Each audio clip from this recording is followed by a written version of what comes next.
Thank you. Hello everyone. Good morning. My name is Shaofan Liu. I'm from University of Houston, and my advisor is Professor Barato.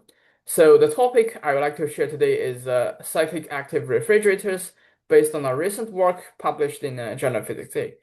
To begin with, uh, let us just recall the traditional design of heat engines and refrigerators. So we know that these heat engines and refrigerators are usually based on very famous cycles. For example, a Carnot cycle, as is shown in this figure. These cycles usually undergo quasi-static process, which means it takes the system infinite time to operate in theory.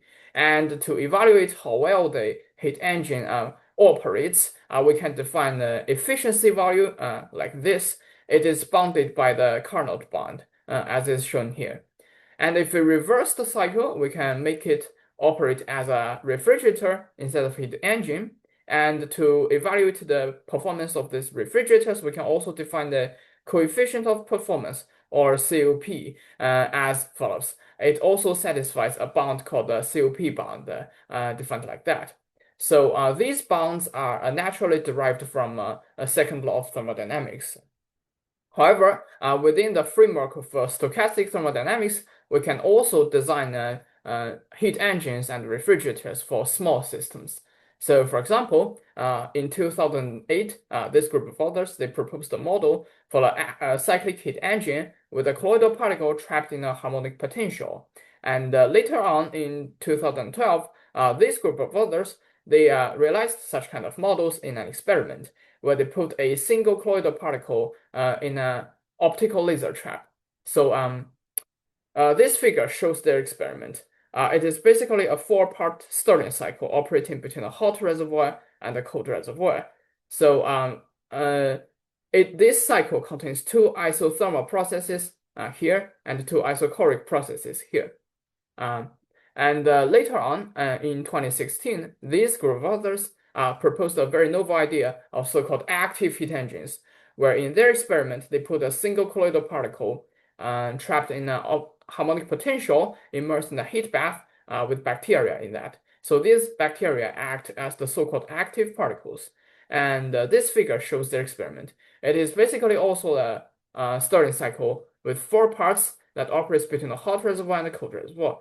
And these things with different colors, here they represent the bacteria. So the authors found that with these active particles, the system can extract more work than its passive counterparts. And also the pseudo efficiency, defined as follows, can exceed the Carnot limit. Also, how do we explain such interesting and new phenomenon? Later on in 2022, this group of authors proposed a theoretical framework to explain active heat engines. In their work, first, the excess entropy production, delta excess, as shown here, it is part of the total entropy production. And it can be written as an integral over the whole period of a cycle. And it involves the non-equilibrium stationary distribution, or NESS, here. And it itself satisfies a second law of thermodynamics. So this is the result. It contains three terms. The second term is related to the hot heat. The third term is related to work. And the first term is the so-called information theoretic I term. So the I term is defined as follows. It is also an integral over the whole period, and it involves the ratio of the stationary distribution NESS here and the equilibrium distribution here.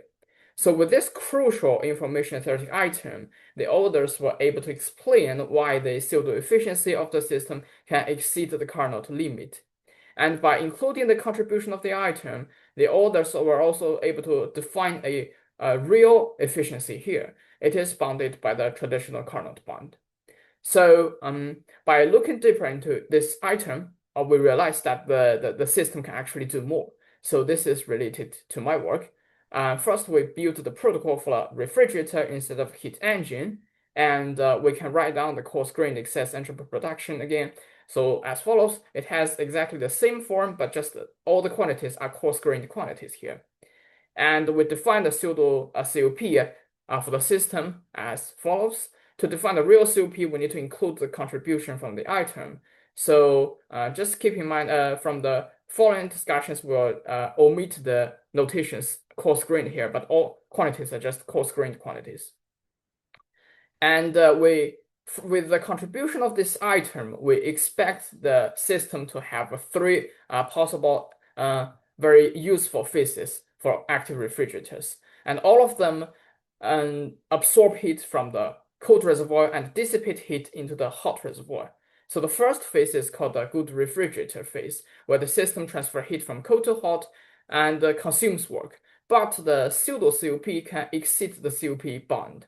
And the real COP, including the contribution of the item, is still bounded by the traditional COP bond here. And the second phase is called Maxwell's Demon phase, where the system transfers heat from cold to hot without consuming work. This is impossible for passive systems, of course. And this phase has a very interesting name because it is called Maxwell's Demon, but it has a great advantage over the traditional definition of Maxwell's Demon, as it doesn't involve any real demons there that to control the the movement of particles or the information. Instead, we only require the system is active. Then this phase will be realized. And the third phase is called the hybrid phase, which is basically a combination of refrigerator and a heat engine, where in this phase the system transfers heat from cold to hot and extracts work, so that the item is actually doing more in this phase. And we define the hybrid efficiency here as follows, including the contribution of the item, and it is bounded by 1. So to illustrate these possible phases, I will introduce two models. And in our first model, we put an active Brownian particle trapped in a one-dimensional harmonic potential, immersed in a heat bath. So this is the model. This is the harmonic potential, and this red circle is the Brownian particle. It is subject to an active force that changes between the plus F and minus F. So the sign of this active force F is a Poisson process with a rate gamma. And I'll show the results as follows. Suppose we plot the phase diagram for the active refrigerator phase for this case. And as you see here, different colors represent different values of COPs. And to the right part of this red line, this part, the pseudo COP is less than the COP bound. But to the left part of the line, the pseudo COP is greater than the COP bound. So this part is the good refrigerator phase. And also we can put all possible phases that we discussed above in one figure and draw a phase diagram. So this is the result. This purple part is the hybrid phase.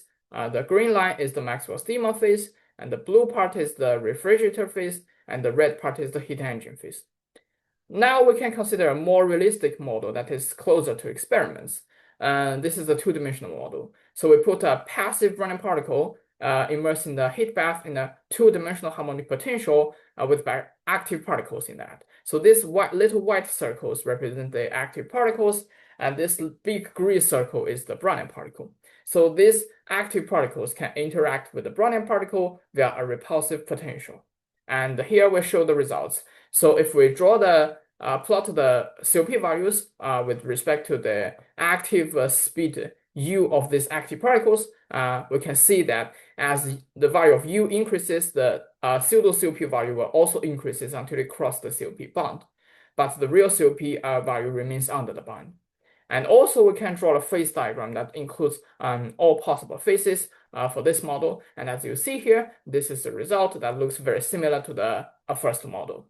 So to conclude, firstly, we have used the second law for excess entropy of cyclic active systems actually to explore all possible phases like heat engine phase, like refrigerator phase, like Maxwell's Demon, and hybrid phase. So where in our discussions, the information theoretic item is a crucial quantity.